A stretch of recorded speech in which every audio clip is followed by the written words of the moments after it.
One of the great things about Star Trek for me was Star Trek was essentially an anthology series with a recurring cast. And you had many different flavors of Star Trek episodes when they would delve into romance. One of the great Spock episodes of all time is This Side of Paradise from the first season, where you meet a woman that was in love with Spock back on Earth.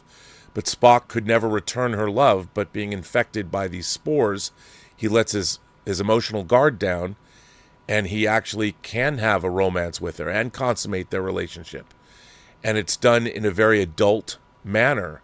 And at the end of the episode, when he's back to normal, it leaves you with an emotional wallop, because it was written by adults that had had adult situations and that understood what all those things meant.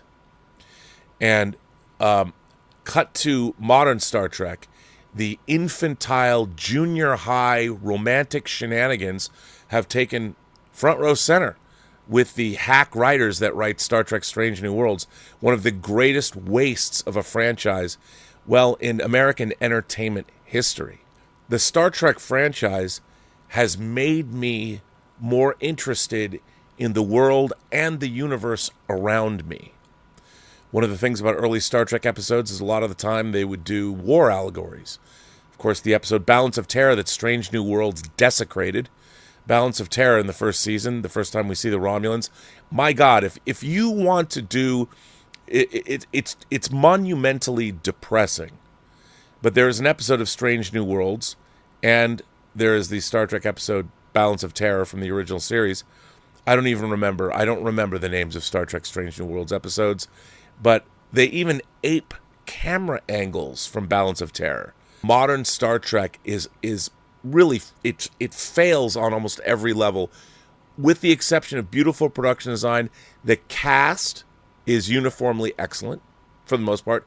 Great actors, but there's an incredible failure of writing. The writing in modern Star Trek is god-awful and abysmal. Why? Because those people didn't grow up reading. They didn't grow up reading, and they only ever really watched television. And science fiction is a literary-based genre. Star Trek fans were great at extrapolating things that we didn't necessarily see on screen. But you could infer meaning. That's what it means to be literate. Like when you're reading a book, they might not spell everything out, but if you're an astute reader, you can infer meaning from things. If A, B, C, and D are true, then E, F, G, H, I must be true as well. And the interesting thing about Star Trek was, Star Trek didn't bother explaining everything. It assumed that you as viewers could fill in things. It assumed intelligence on the part of its audience. As a matter of fact, most television shows of the 60s did, because Americans, especially at the time, had a pretty high level of general education. The people that had gone to school had a pretty, not necessarily collegiate level, but most people, like, for instance, knew geography. You knew the states, and you knew the state capitals, and you knew a bit of history as well. And you could tell stories and presuppose the audience was smart enough to go on that journey with you, and you knew that they would fill in stuff, too. The universe that we only caught glimpses of was so compelling that fans, and the reason it lived on within us, is we were so enamored of this fictional universe that we wanted to participate in it and make sense of it. Star Trek is an action-adventure allegorical show. The best fiction, again, is the most truthful. Now, here's another thing people don't understand. Vulcans have emotions. They used to be a very passionate people, and it almost destroyed them.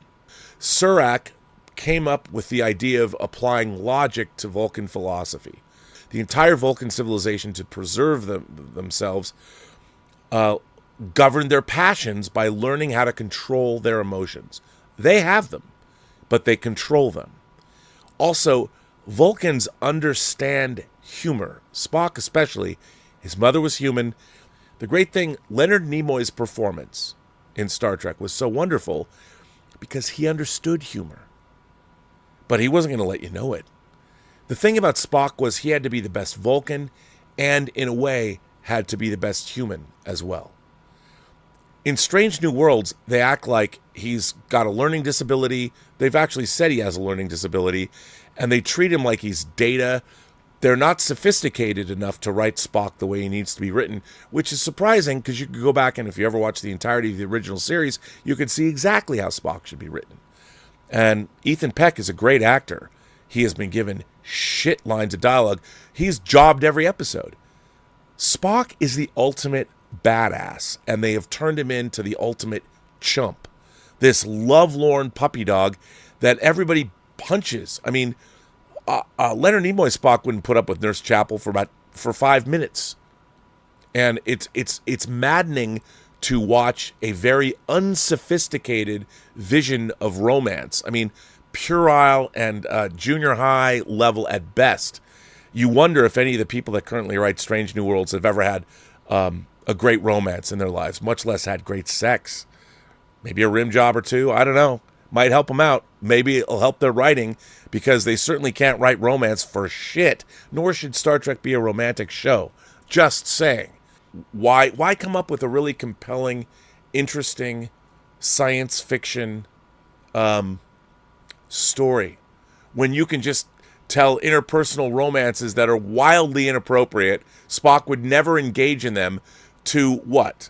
Appeal to the junior high level nature of the writing on Star Trek Strange New Worlds? But they had to reference 2 episodes of the original series and Q in one episode of their show. This is of course coming off of a second of the Gorn 2-parter hegemony, where they've bogarted the Gorn from. By the way, the Gorn actually appeared twice in early Star Trek, once in the episode Arena and once in the animated episode Time Trap. But they decided, oh no, we need a big bad for Strange New Worlds. Let's look at the Gorn as the big bad, rather than create a new alien species out of whole cloth. We can't do that. We're not creative enough to do that, nor do we want to spend the time doing that. Let's steal something that we didn't write, we didn't create, that was depicted very differently, but we'll update it. And not only are we going to use the Gorn, we're just going to steal the xenomorph idea from aliens. We'll just turn them into xenomorphs. All they do is show how creatively bankrupt they are. Fraudulent creators. Strange New Worlds is one of the most creatively bankrupt shows because it can't exist without previous iterations of Star Trek. And all it does, or they'll rip off, without accreditation, they'll rip off Ursula K. Le Guin's great short story, Those Who Walk Away from Umlaus. Alex Kurtzman will even go, oh, we took inspiration from that story. Inspiration? You fucking stole it.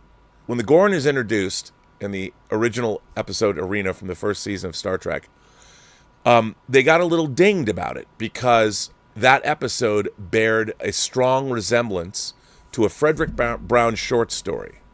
But when it was pointed out, what did they do? They credited writer Frederick Brown. They credit him as the inspiration. And so what does Strange New Worlds do? Totally just bogart the Gorn, take Gorn, and we're going to rewrite the whole Gorn mythology, and we're going to make it not original.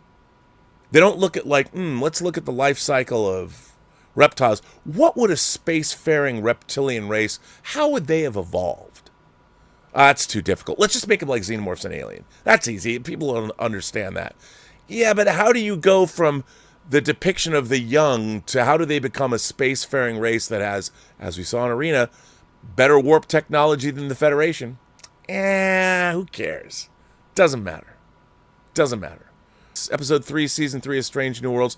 The upcoming episode, they're going to go back to the 60s and do some, I don't know, Kirk gets to play some detective that he does some Shatnerisms, playing the 60s detective. Star Trek, I know a lot of people look back at it now and they see the campy elements of it. But I want to point out, humorous, there are 2 episodes of Star Trek, really there's more than 2, but there's 2 major episodes that are overtly comedic. They're both in the 2nd season. Trouble with Tribbles and A Piece of the Action. Trouble with Tribbles, everybody knows. While the Trouble with Tribbles is humorous, it's situationally humorous. The Tribbles are amusing But the tribbles represent an ecological threat. And indeed, when they've eaten all the Quattro Triticale, the rampant life cycle of the tribbles are dangerous. So the situation is humor. It's full of humor, but it doesn't compromise the characters. The characters aren't made to look stupid. Cut to one of the most egregiously awful moments in all of modern Trek history is a Trek short take where they bring the tribbles into it, and it is where apparently it's just, if you don't like somebody, especially an older white dude, it's okay that they get killed. That tribbles episode, it's only a short take, is I think that might be Star Trek's worst moment ever. And Star Trek's had some bad moments, but that episode was so egregiously awful. Gene Roddenberry, if he saw that, I think he would have wept. What I want is this thing that's meant so much to me since I was a little boy. I want it to be good. I want it to mean something to people today. It does not mean anything. We live in a profoundly introspective, everyone's looking at themselves, everyone is a performance activist, everybody wants to be reaffirmed on social media, people are not looking outside themselves. To try and appeal to this modern audience is to fail. I understand you want to get an audience. You know how you get an audience to watch a TV show? You make it really fucking good. Really fucking good. Now, I'm not saying that Breaking Bad should be a Star Trek show, but if you look at what Vince Gilligan and his team did for Breaking Bad and Better Call Saul, that's what you should aspire to. Aspire to the heights that Star Trek had always aspired to. You are aspiring to the depths. You want to appeal to children. You know what appealed to me when I was 5? Star Trek! Star Trek appealed to me. The idea that you're trying to dumb your shit down, well, not that it could be any dumber than it already is, but what, because kids are dumb? Why does everybody try and make everybody stupid? Why don't you write the best shit you possibly can? Why don't you write some A-list? You know what kids want? Ironically, do you know what audiences of today, do you know what young audiences of today want? And this is the ironic part. They want Inner fucking Stellar. That's what they want. They want fucking Nolan, man. Kids today, teenagers, young people, people on TikTok, they love Interstellar. You shouldn't be looking at Harry Potter, and you shouldn't be looking at fucking Joss Whedon. You should be looking at Christopher Nolan. You should be looking at Interstellar. You should be looking at The Martian. You should be looking at the upcoming Project Hail Mary. That's where Star Trek's future lies. In something that's smart, not something that makes you want to blow your head off. Why aren't you doing that? Why are you making the dumbest science fiction show ever? Why are you turning the Gorn into xenomorphs? Shit, man, Noah Hawley's going to wipe your asses with his Alien Earth show. Star Trek should be the Tiffany standard. It should be the best science fiction going. And it is not. It can't even live up to the shadow of a TV show that was made in 1966. I still think about classic Star Trek stories I saw when I was 5 years old, thinking about them today. You know, Balance of Terror. Or at the end of This Side of Paradise, the Leela Colomi episode where Spock falls in love because he's hit by alien spores. When you get to the end of that episode, Spock says, "I know I was happy." That's a fucking killer moment. These people writing modern Star Trek couldn't ever get you there. They couldn't get you there. And they have, as Henry Alonzo Myers says, we have the best sets in the world. Yeah, you do. You got great actors, too. Where you're falling down is your fucking screenplays. Why can't you write? Why can't you read some great science fiction? Why can't you go rip off more stuff? Why can't you watch Christopher Nolan's Interstellar and wonder, why do the kids love this? And they do. And they love Dune. They're not stupid. Do better, man. Do better.